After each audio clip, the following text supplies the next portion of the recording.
So a bit of a funny one, I actually recorded my entire review for Shelby Oaks, and for some reason my first part, it didn't click. So I'm sort of reshooting this saying, hi, I'm doing the Chris Struckman film review, Shelby Oaks. And it is going to work and my video is going to flow, but it's an unusual one today, so why not do an unusual first part goes missing? Maybe that's a script for a horror film in itself, but so far, nothing bad has happened to me. So I'm really glad that Chris finally got his directorial debut release, because quite frankly, it's hard, especially with the limited budget. And so far, it's doing really well in terms of how people are responding to it financially. Now, people are moaning on the internet, blah, blah, blah. I've seen some more since I recorded the first part, so I'm adding a little bit in here, so you will see me in the past talking about it. But it took a long time with budget issues for this to come to fruition. It was at film festivals and things in 2024, which is why I was surprised that it came out this year. However, we're going to delve into my thoughts. I went into this with an honest and open mind, and these are just my raw opinions. So the story starts about a YouTuber, 2008, so we're going back to the old days, where Riley, who is a YouTuber, is in with Paranormal Paranoids, I think it was, a group of people who go and investigate, well, paranormal activity, or ghost towns in this case. And they go to an abandoned prison, an old prison, and yeah, apart from Riley, all of their bodies are found, and they just find some mini DV, yeah, we really are going back into nostalgia here, mini DV footage of Riley looking scared. And her sister Mia, who is completely the main character, by the way, like there's no two ways about it, she doesn't think Riley's dead, so we fast forward to 2020. Now, I do like the way that they shoot it where it's in mini DV form with the found footage, and then we get to modern day, and it's filmed sort of like a normal movie. I really liked this. I thought this was pretty cool. But in general, I'd say the cinematography for this movie, and that's kind of where I'll start, it was like, I really enjoyed it. Like, it had a creepy vibe, it was giving you all the right tones for a horror. I think when it comes to lower budget movies, I don't think, I know that the phrase less is more really comes into it.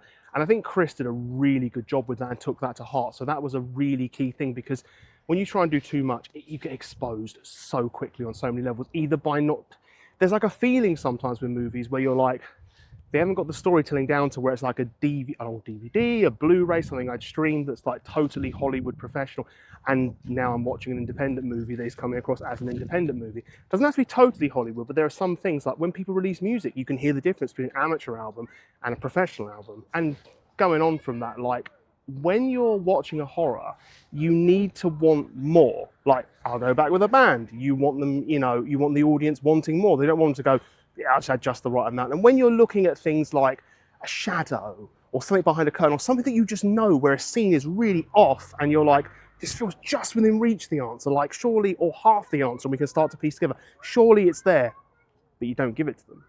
And they did a good job with that, I would say. And from a storytelling perspective, that was great. Now, the lead, Camille Sullivan, when she played Mia, she really was the lead, and she was solid. Like, she did a really good job with that character. And when you've got a good lead, you have a solid foundation for a movie. Like, it can't go wrong in any form. You know, I could go Bollywood, Nollywood, indie, Hollywood, whatever. If you've got that, you've got something from the start. Now, something you accept in horror films generally is that the characters make dumb decisions, right? I do think the dumb decisions went a bit far at times. Like Mia, I know she had problems with her husband, and I'm not going to give too much away because it's like literally I wanted to do a spoiler-free one. At the end of the day, like, oh, I'm going to this creepy place, this prison, this shack, this everything, and I have my husband, and we've fallen out a bit, but what, you've fallen out so much that he's like, you're going to this dangerous place, or probably dangerous place? I'm just going to sit at home, aren't I? No, I'm not having that. Like that was a bit far in my opinion.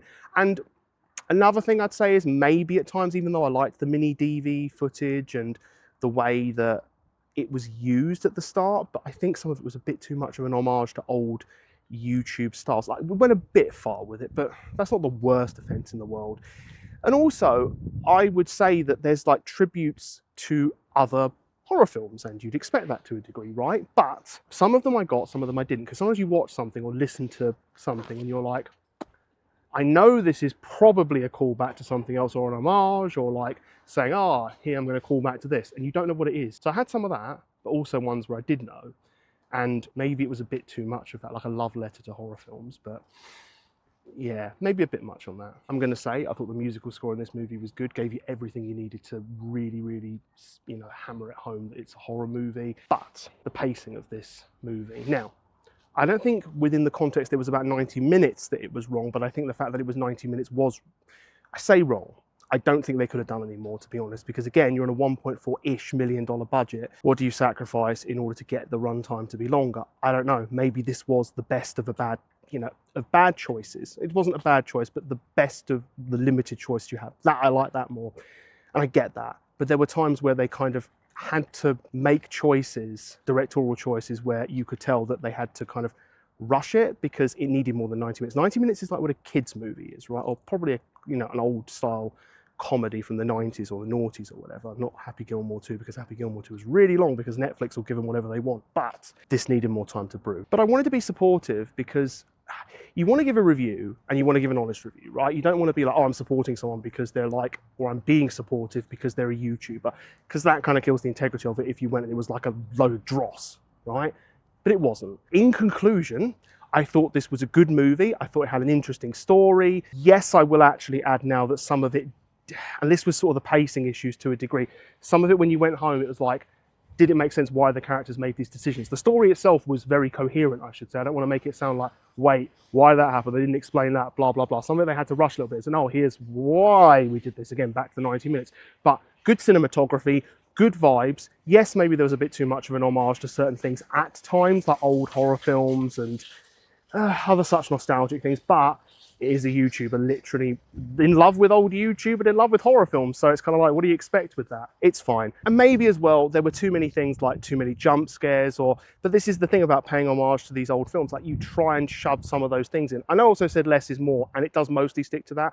Maybe the jump scares are an example of where it should have been less is more. But really, that's something I'm nitpicking at, to be honest. I really enjoyed it.